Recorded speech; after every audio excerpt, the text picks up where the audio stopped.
From tragedy to making change in response to tragic collisions that killed two Southwest Washington tow truck operators and a pair of motorists last year, community members are looking to strengthen safety measures to save lives. Fox 12's Spencer Thomas is live in studio telling us more about the bills and the emotional response from a family member who lost a loved one in a deadly crash. Yeah, that's right. It was a constructive yet emotional conversation the Washington State Senate and the public had at a Senate Transportation Committee hearing on Tuesday, labeling out the pros and cons to both of the bills. Many spoke with personal ties to those who were killed, hoping, praying, and pleading for it to pass. We need your help. We need protection out there. Corey Wells, a tower for 30 years in Richfield, Washington, testifying in approval of the two bills heard at a Senate Transportation Committee meeting, painfully reflecting on the death of his friend and tow truck operator, Raymond Mitchell. Raymond Mitchell was tragically killed by a log truck. His only protection was a 4-inch white line between him and the traffic doing 70 miles an hour.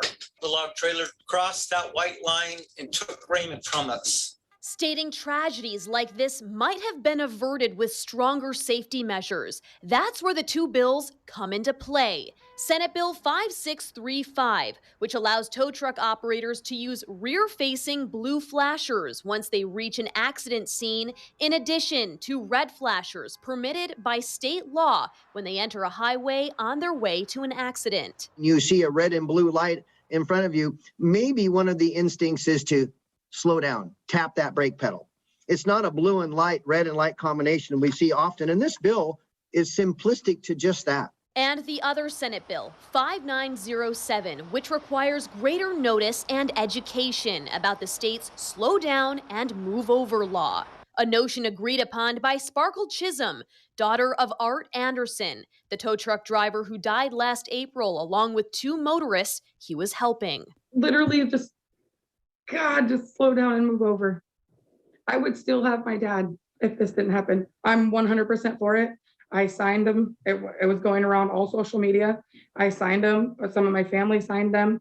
You know, whoever it went to, everybody that I know signed them. Chisholm believes that passing these bills will indeed save lives, saying that it's time someone takes action. After my dad, there's been so many more, and just enough is enough. Because each and every person after my dad that this happens to still affects me, still hurts, because I want it to stop. And so does everybody else, because it could be someone's father, it could be someone's brother, uncle, cousin, sister, anybody that could be prevented, that could still go home at night. Now, there were people from the public who opposed to Senate Bill 5635, stating that the blue lights would conflict with law enforcement patrol cars in emergency situations. It's important to note these bills are still in the early stages. To learn more, you can head to our website. That's kptv.com. Live in studio, Spencer Thomas, Fox 12 Oregon.